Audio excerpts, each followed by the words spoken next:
please welcome my co-host, our senior advisor, and our research guru, Shayle Khan, for a live taping of the Interchange.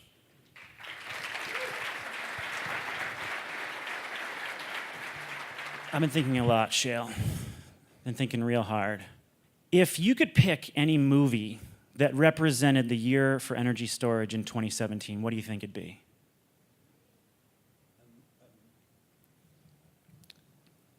So a movie that represents the market for energy storage in 2017. Did you ever see that movie Duplicity? It was like Michael Keaton was in it. It was from the 90s, I think. And the premise is like he discovers how to make clones of himself. And so at first there's just like one Michael Keaton, and then all of a sudden there are two, and then there are more and more. And then the clones keep cloning themselves, and then all of a sudden there's a ton of Michael Keatons. So if you imagine that like Michael Keaton is an energy storage project, and we're just starting to clone. We're having these like first big iconic projects now, and we're just starting to clone them and repeat them, and then they're going to clone themselves, and all of a sudden we'll have a ton of Michael Keaton storage projects. That's pretty good. But if I recall correctly, those clones got glitchier and glitchier over time. So let's hope that is not representative of energy storage. Yeah, that's no good. Okay. Got a better one? Yeah.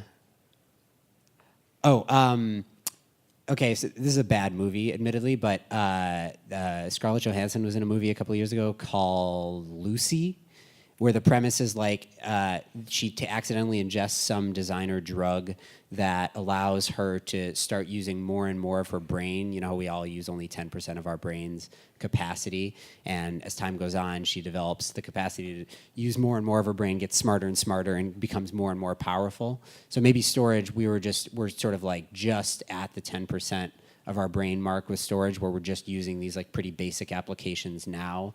But as time goes on, I guess we've already ingested the drug in this horrible metaphor, and will be increasing as time goes on as storage gets smarter. That's good. Well, there's still a lot to talk about in that 10%, and we'll see if we can inch closer to the 20, 30, 40, 50%. Right. Do you have one? Yeah. I thought a lot about this morning, and this one scene from Jurassic Park came to mind, and it was when they've explained how to incubate baby dinosaurs, and they go into the lab, and the baby velociraptor emerges from the eggshell, and it looks so cute, and it's this beautiful creation of science, but you know that in a year this thing is going to be ferocious and destroy everything in its path.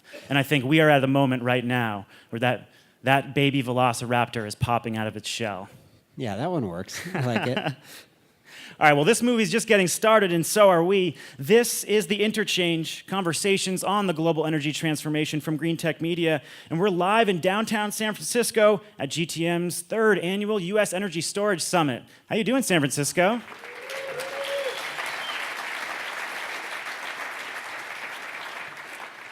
This week, the plot thickens for energy storage in 2017. So Shayle Khan and I will detail that plot, the rising action, the climax, and the denouement. Plus, we'll preview what's ahead for 2018. So let's get into it. Shayle, set the scene. What are we installing right now, and where? Right. Okay. So it's always useful to start by level setting with what's actually happening. What are we deploying in terms of energy storage in the U.S. right now? And then we can talk about what we think might be coming next. So snapshot of 2017 is that we think that by the end of this year, we will have deployed close to 700 megawatt hours. That's close to 300 megawatts of grid-connected and off-grid energy storage. This is battery storage in the U.S. And there are a couple of different ways you could look at that. That's 55% growth over last year. So it's a rapidly growing market. That's fantastic.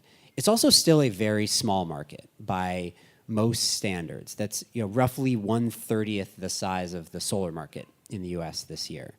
So it's a pretty classic market where we have big growth expectations. That's why we have so many people in the room here. And yet a market where the projects can be counted in the utility scale sector on a couple of hands, and in the hundreds or thousands in commercial and residential.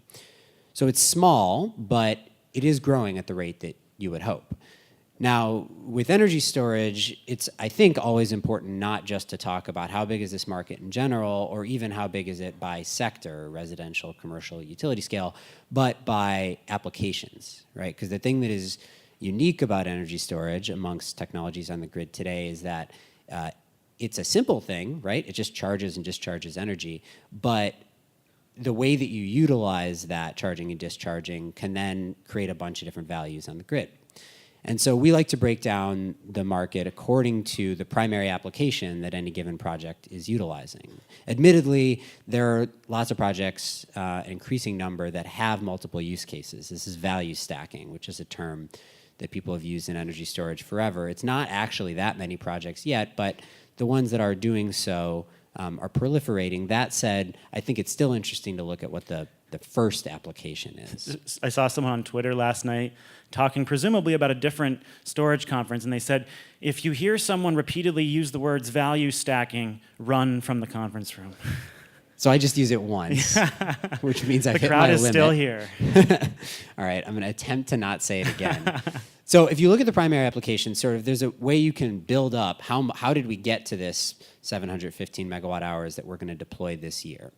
And first, we are utilizing a lot of the applications that energy storage has theoretically. Many of you have probably seen these studies that say, okay, there are 13 different values that energy storage can have on the grid. Most of them we do have examples of today, but the reality is that the vast majority of the market still is comprised of basically 3 applications.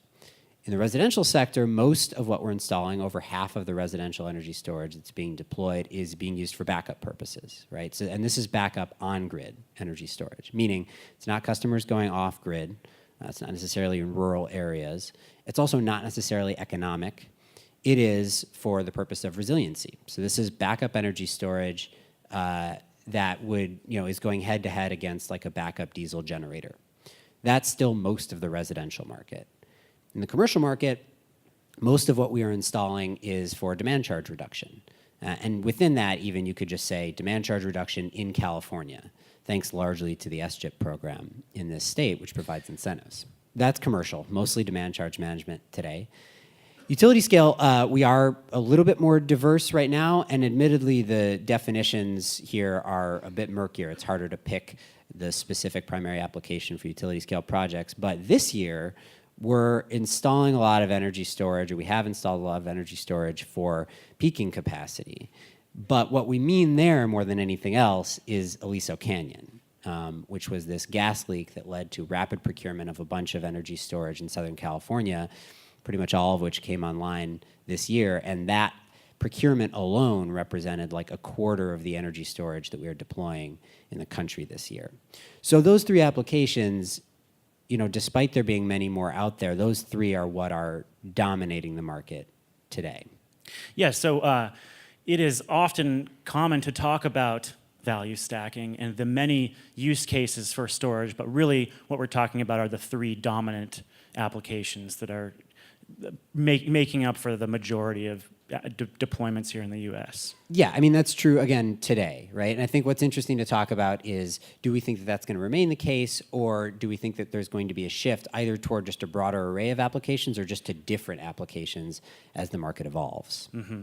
Okay, so that market evolution, as we look toward the next order of magnitude and we think about 17.5 gigawatt hours yearly in deployments, what's that going to look like, and how might that get more diverse?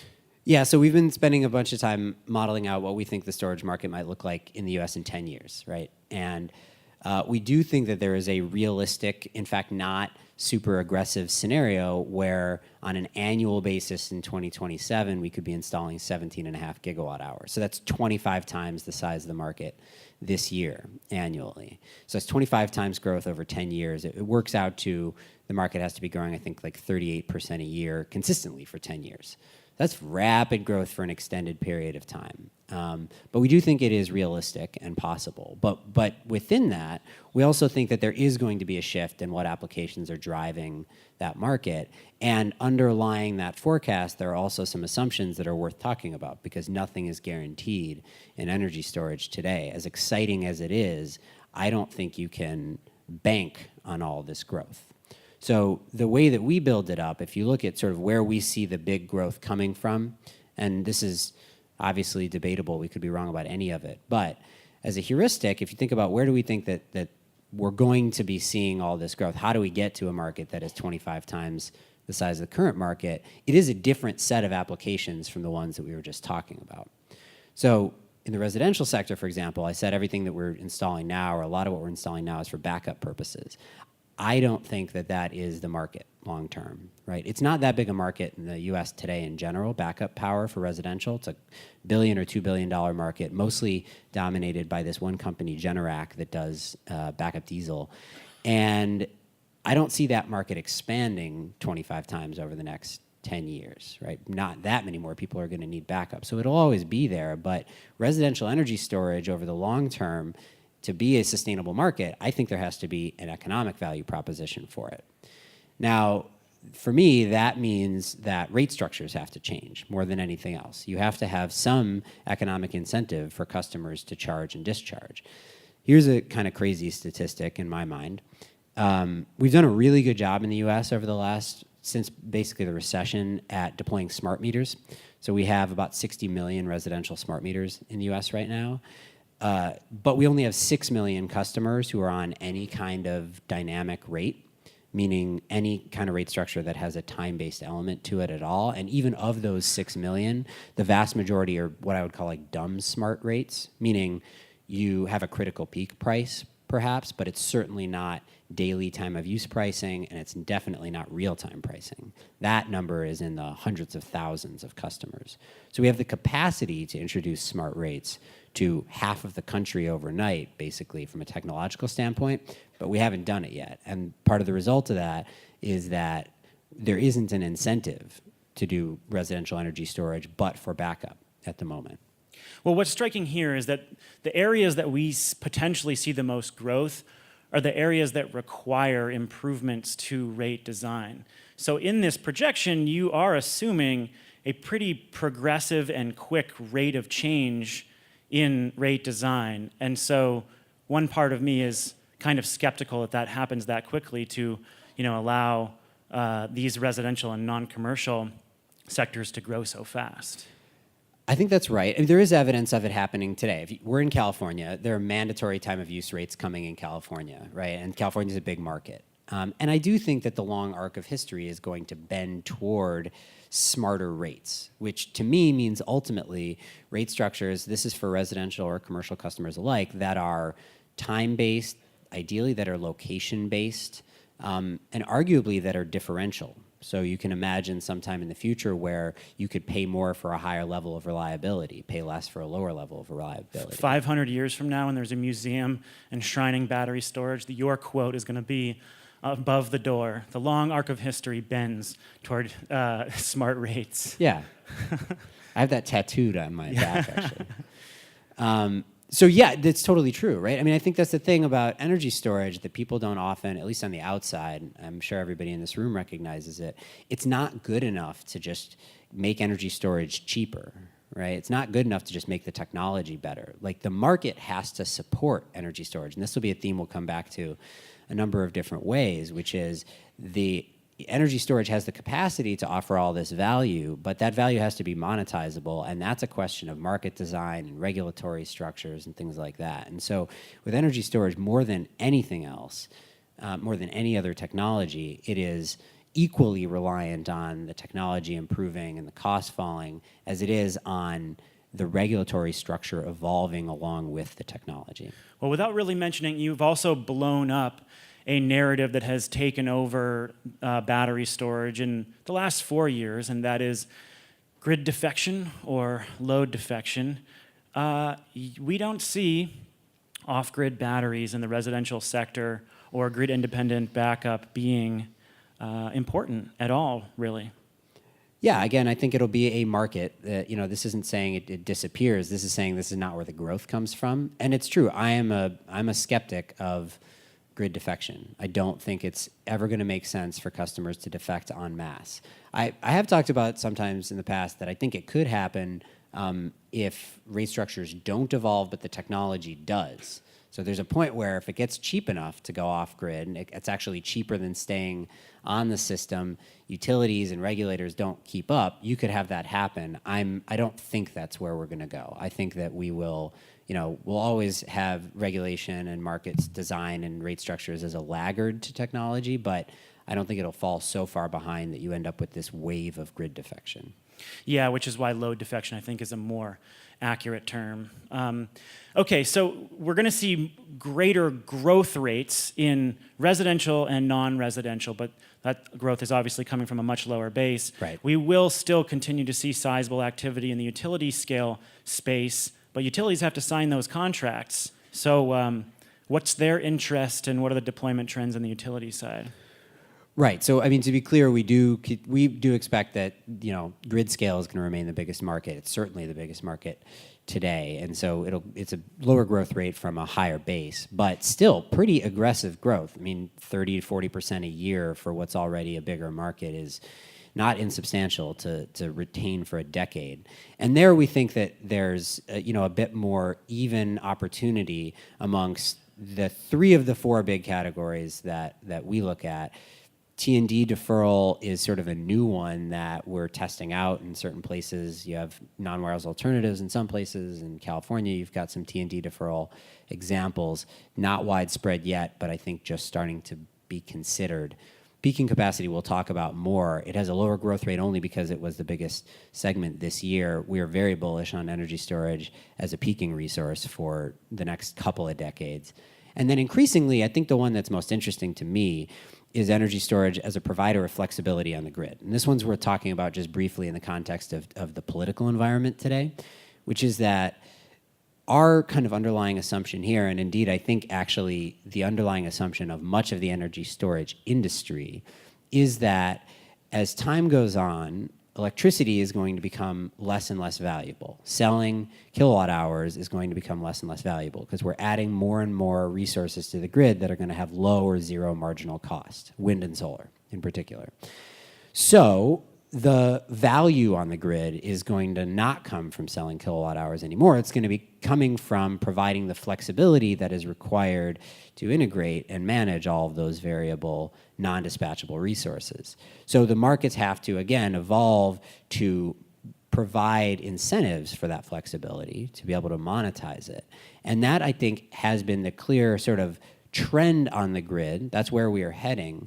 The question is how fast. And it runs directly counter to what the current federal administration is trying to do, which is a focus on baseload. It's basically the opposite of flexibility.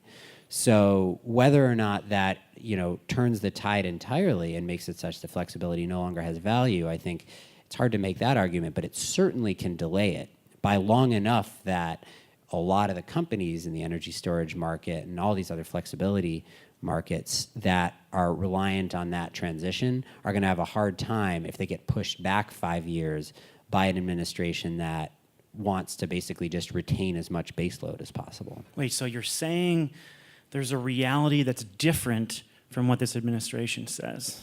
Okay. I would never say such a thing. Okay. Well, show me the evidence then. So, yeah, right. So it's easy to sit up here on stage and say the market's going to grow 25 times in 10 years. And, we're all going to agree it's going to grow a whole lot. What we're often looking for as we're trying to build that forward is evidence that the wave is actually building. What can we point to today that is tangible and is happening right now? It's not a deployment that got done this year, but it is evidence that we can see this kind of growth over the next 10 years. And one that I'm particularly fond of right now, because I think it happened mostly in 2017 and it's just starting, is utilities beginning to incorporate energy storage into their long-term integrated resource plans. So as utilities are doing long-term planning, historically, they didn't even really think about energy storage, right? They were figuring out how much demand they expected in their territory and thus how much generation, how much capacity was going to be required. And then, of course, what was required on the distribution grid in order to manage that. Energy storage just didn't play into that for the most part. And so it's a relatively new phenomenon that utilities are actually incorporating energy storage even into just that calculation of what do we need on the grid. In other words, giving energy storage an opportunity to play.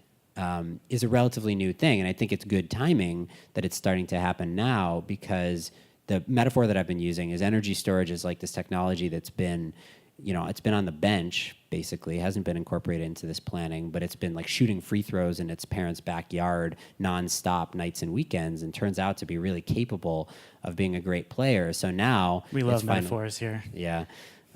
So now it's finally getting put in the game. And so we, along with the SA, have been sort of tracking places where this is happening, either utilities saying they're going to include energy storage in their IRPs, being mandated to do so. There's legislation in some states. There are more than are just on this list, but at a minimum, there are at least 19 utilities that are either incorporating a specific amount or up to a certain amount of energy storage within their IRPs across at least 15 states. And I know there's at least a couple that aren't on here, like Vermont. And just those alone, depending on how this all plays out and how much energy storage can take up, that looks like something like a 5 gigawatt opportunity. Again, just from those IRPs, so that's not all you're going to see in those utility territories, and just in those 19 utilities. So that is, to contextualize it, that's 5 times the amount of energy storage we have in the U.S. cumulatively today. So it's a gigantic opportunity, and all it takes is just consideration. And we are starting to see that happen now, which lends me some confidence in the idea that this growth is real. So storage is like the Rudy of energy technologies.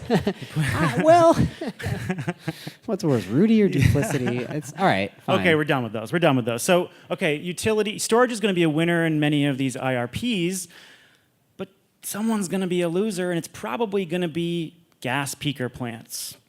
Who are the disruptees in this process? Yes. Well, I think if energy storage is a disruptive technology, who is it going to disrupt? And I think it's actually not going to disrupt utilities, in my mind. It's a resource for utilities. They've got a better tool in the toolkit now. Yeah, exactly. So who does get disrupted? It is definitely, at a minimum, it is gas peakers. So we've been looking at that as well and trying to figure out how much of a market there is for energy storage to displace gas peakers, right? Peaking is kind of a sweet spot for what batteries should be able to do. So we think that there are about 20 gigawatts of there are 20 gigawatts of peaking capacity that is going to be required on the grid over the next decade in the U.S. That's either already planned projects that are in the early stages or just a requirement based on retirements. And so of that 20 gigawatts, a lot of it comes from a small number of states. So you have 75%, 3/4 of that 20 gigawatts is coming from 10 states. And interestingly, more of that requirement comes in the second half of the next decade as opposed to in the next 5 years. And that's a good thing for energy storage because, as we'll talk about in a minute, it means that more of the requirement, when all this peaking capacity is going to have to come online, comes from the point at which energy storage is going to be cost competitive. And this is an important point, right? If you think about sort of how energy storage starts to take over the world on the grid, peaking is, especially for utility scale, peaking is kind of your first big market because peakers are expensive. Energy storage should be really good at displacing a peaker. And also, you can use multiple values. There's a term for that.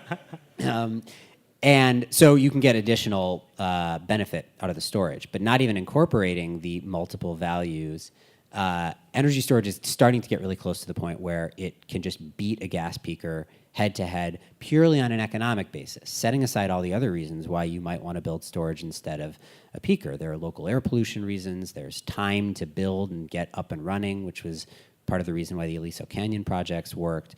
So energy storage has all these benefits in addition to, but if you set aside all of those and just look at the economics, it's getting very close. So we've been looking at that, and we looked across those 10 states at the cost of a gas peaker and the cost of what we expect in our base case, the energy storage cost to be, incorporating what we expect the utilization rate to be, how much those peakers are actually called upon. And, broadly speaking, it looks like a grid parity chart if you're used to looking at solar. There's one curve that goes down, which is the cost of energy storage, and one that sort of slowly incrementally increases, which is the cost of a gas peaker. But the time frame to be thinking about, at least in that context, is within the next 4 years or so, meaning by the beginning of next decade, in places where energy storage is cheaper with the right utilization requirements and where gas is a little more expensive, energy storage can start to compete again just head-to-head on pure economics. More interestingly, by a decade from now, energy storage always wins, which is to say, I can't see a reason, I'm willing to be debated on this, I can't see a reason why we should ever build a gas peaker again in the US after, say, 2025. I don't see a reason why that should ever have to happen. Yeah, I mean, that's the question that people are asking now. And the most acute example of this was the NRG planned Puente gas project. When regulators went back and looked at the data, they realized they were using outdated numbers on storage technology costs, and they have gone and reevaluated that project, and it looks like it probably will not go forward. This is a long contested natural gas plant that looks to be the first victim to this trend that you just outlined. Yeah, I guess we'll find out. I mean, it's a good example of an opportunity. Storage is going to get a chance to play because it looks like they're going to put this back out to bid, and storage is going to have an opportunity to say, yeah, I can be cheaper or I can be better than what that 262 megawatt gas plant was going to be. So we'll see if it wins. Well, what if we're wrong? What if storage costs actually fall faster than we think? Right, yeah. So the other point to make when we're doing all these forecasts and looking to the future is time and time again, we've seen in adjacent sectors like solar and even in energy storage that, you know, technology costs have the capacity to fall faster than almost anybody expects, including us. So we also wanted to look at, all right, so how much of this gas peaking capacity could be displaced by storage over the next decade, both under our base case scenario for how much energy storage costs are going to fall, but also under a more aggressive scenario where storage costs fall faster than we expect. So we looked at both of those scenarios, and in each one, we looked at when those peakers are going to be required and the point at which the energy storage projects should win head-to-head. I want to be clear on the word should, because the Puente example is actually a really good one of that wasn't necessarily going to happen. That gas plant was moving forward. If it weren't for the fact that the California Energy Commission sort of realized that outdated storage cost numbers were being incorporated, then the gas project would have happened. I don't think that's going to happen in every case. So even if energy storage does make more sense, it doesn't mean that it's going to win. And again, this is a challenge for working with regulators and working with utilities to make sure that they constantly understand what the actual costs of energy storage and the capabilities of energy storage are. Because if they don't get that right, they're just not gonna pick it. Anyway, what you end up finding is it's a pretty significant portion of the gas peaking capacity over the next decade that could be just eliminated because of energy storage on an economic basis. We have less than a gigawatt of energy storage operating in the US today. In our base case scenario, about a third of the peakers in the next decade should be displaced by energy storage. In an aggressive cost decline scenario for storage, then that should be about half of those peakers. So 10 out of the 20 gigawatts should be taken up by storage. And I just want to note, like, this is an inauspicious time for this to happen to the gas peaking market. You know, if you're a gas company, if you're in the business of supplying gas, you don't supply that much to peakers, right? Because they're not used all that often. So it's probably not the biggest deal to you if that happens.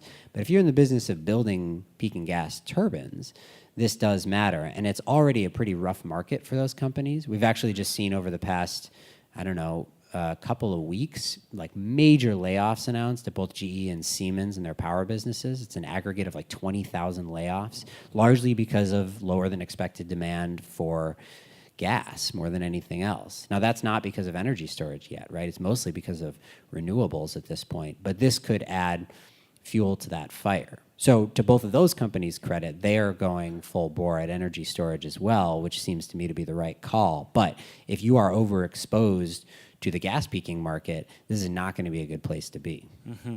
So if we think about where storage costs may head under an accelerated scenario, it's actually not the battery or the pack or cell cost. It's the balance of systems that will play a greater role, just as it has in solar photovoltaics.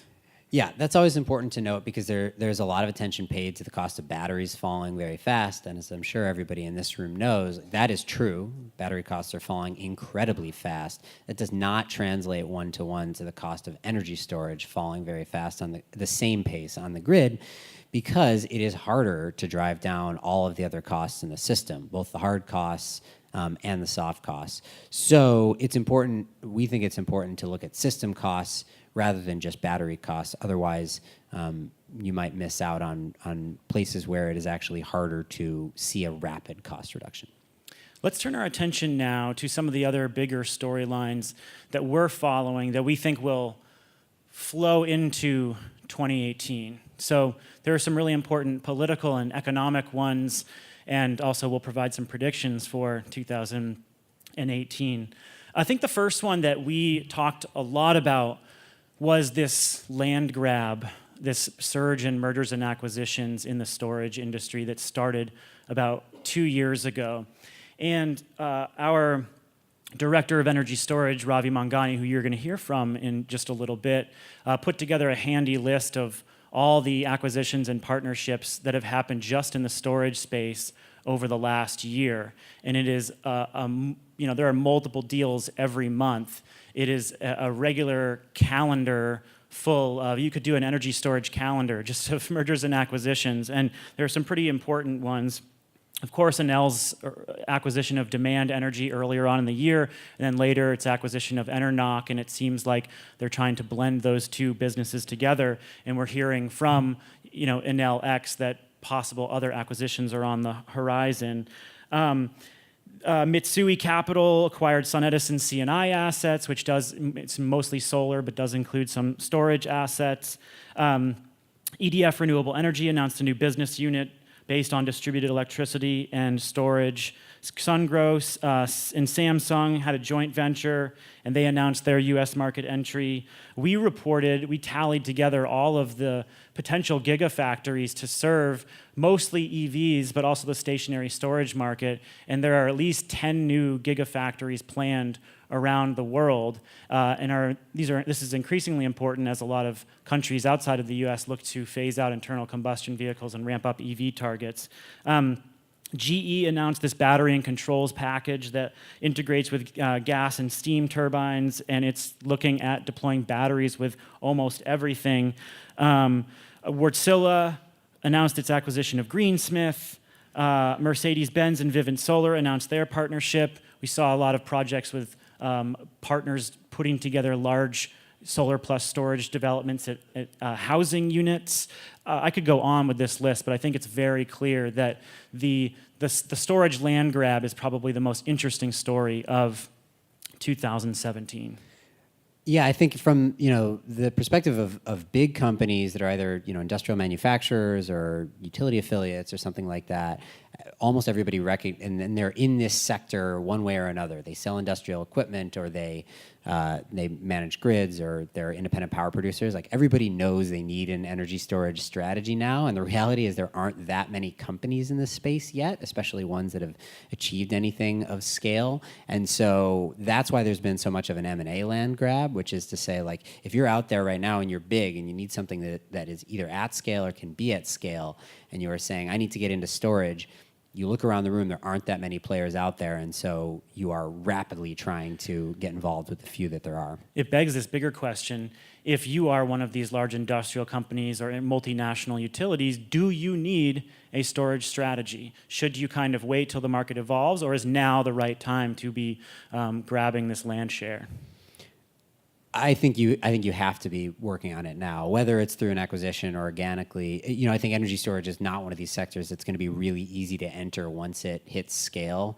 You can make a bigger acquisition later. I'm sure this is true of, Total bought Saft, but a lot of the other oil and gas companies probably are looking at this and saying, all right, I'm going to wait until it hits the billions, not the millions, and then I'll get involved. And that might work for a few of them, but I do think energy storage is complicated, requires a lot of development of capacity and understanding and learning. So those that are in it early will benefit.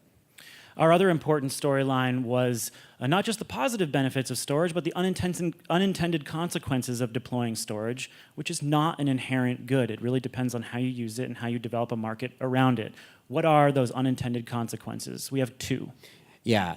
So I have two things that I would extol everyone in this room to think about a lot. The first one is impact on greenhouse gas emissions. Energy storage we think of as something that can usher in a decarbonized future on the grid, and I believe that, but it doesn't inherently do so. And there is evidence of the way that we are using energy storage already today that sometimes has an unintended negative effect, meaning it increases greenhouse gas emissions. We've seen this in California in the SGIP program. There's an annual program report for SGIP, the storage incentive in California. Go look at the last one, the 2016 SGIP report. Basically what it found was that on net, the commercial energy storage projects in the state of California are increasing greenhouse gas emissions in this state. The reason for that is because what they are charging with it's not always the cleanest. When they're discharging, it's not always when it's the dirtiest. And importantly, you also lose some energy to round-trip efficiency. The reason why it's not designed right is especially because we have non-coincident demand charges. So your demand charge is based on a customer's load profile, not the grid's needs. Basically, if we don't get rate structures right, if we don't send the right price signals to customers, you can have unintended consequences on the grid. And that's what's happening in California right now that we need to avoid as we're designing this market moving forward, because the last thing you want is to be deploying a bunch of energy storage that increases emissions. Yeah, absolutely. There were other studies that came out this year looking at the emissions contributions to residential battery storage if it were not properly paired with solar and effective rate designs. Right. So something that people are starting to think about. The other one is a supply chain issue that is a lot harder to get our arms around, but one that everyone in this room should be thinking about. Yeah, so we spent a lot of time focused, if we're talking about storage supply chain, on lithium, and lithium is important. But the one I wanted to talk about is cobalt. Cobalt is a component in batteries, and it more than 50% of the cobalt in the world is produced in Congo, and there are huge child labor concerns about that. And a recent Amnesty International report looked at how all the big battery manufacturers, whether it be EV batteries, stationary storage batteries, or consumer electronics batteries, are doing in terms of ensuring that their supply chain avoids human rights abuses in the cobalt supply chain. And the grades were not great. They were okay. Some of the stationary storage or the big battery manufacturers like Tesla and Samsung and LG Chem, they did better than most, but nobody got the highest score. So it's something that, if we're serious about energy storage for social good, not just for economic benefit, then not only do we think about how it's used on the grid, but we need to be serious about how it's produced. And if the market's going to scale in the way that we all expect, then cobalt in particular, but I think there are a couple of other minerals as well that we need to be cautious about where that supply chain is based. With the few minutes we have left, let's give our predictions for 2018. We've got a few here. The one question that I think is burning in my mind is, what crisis will energy storage solve in 2018? We saw the South Australia grid problems and the Aliso Canyon deployments, both of which showed how quickly you can deploy batteries to make up for a shortfall in the grid. What problem will storage solve this year that will make everyone pay attention? This one, I guess, is kind of scary, but I think there are ways that energy storage could be beneficial in the wake of a cyber attack, which is something I've been spending nights terrified about recently, and so I think we'll see our first real widespread cyber attack on the grid in the U.S. this year, and I think energy storage will be part of the recovery from that. I think it's going to be Puerto Rico. Already, we've seen two very interesting plans coming out of New York State.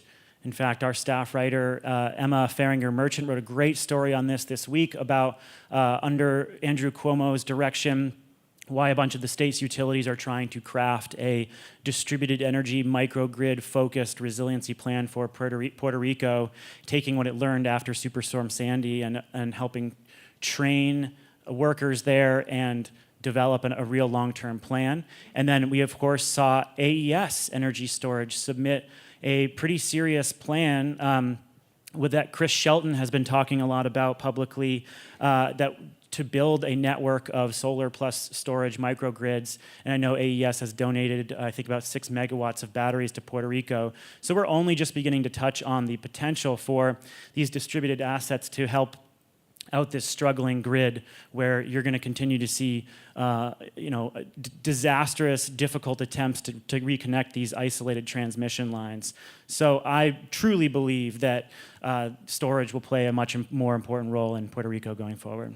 Puerto Rico and any other hurricane or storm-based crises, especially on island grids. Like Puerto Rico is the worst case, but there are many others where there is the same opportunity. Yeah, absolutely. What hyped up term will energy storage attach itself to in 2018? Blockchain. Artificial intelligence. There, we covered machine both. learning. Big data. And that's basically what it's going to sound like at our Grid Edge Innovation Summit. Yeah, I was going to say. The question was really, what hyped up term will we attach to this industry in the next year? Yeah, I mean, blockchain and AI are the ones that probably make it into every VC pitch deck now, no matter what you're doing. Mm-hmm. Though I've actually recently talked to a bunch of people who talk about using machine learning to improve their storage algorithm, their storage control algorithm. So that one's already happening. Yeah, I mean, it can get annoying, like, hearing all these buzzwords. They obviously, like, have real applications. But I'll tell you, I was at the EEI conference in June, and they had a number of people talking about the future of work and artificial intelligence and blockchain. People are so jazzed up in the utility sector around these terms, even though they haven't quite figured out what they mean. If you can go in and talk to a utility and use those terms, I mean, chances are you're going to capture their attention. I'm sure that's true, but let's also remember that was true of the term smart grid a decade ago, right? That's a good point. But that doesn't mean that nothing happened. Right? I said before we deployed 60 million smart meters in the U.S. That came out of that hype around the term smart grid. So, a term with too much hype can ultimately result in some real deployment of some technology that matters. Final question. If energy storage had a theme song for 2018, what would it be? All right, this one I was prepared for. I want to give two, a theme song for 2018 and a theme song for 2028. Okay. My theme song for 2018 is Don't Stop Believin' by Journey. And my theme song for 2028 is We Are the Champions by Queen. Pretty good. How about you? I think that 2018 will go to Metallica's Battery. Crushing all deceivers, mashing non-believers, can't stop a battery. And that's it, folks. Shail Khan is my co-host. I'm Stephen Lacey. We are the Interchange podcast. We thank you for being here. And there's your song for 2018. Yeah, thanks. That's great. Thank you, everybody. He took the midnight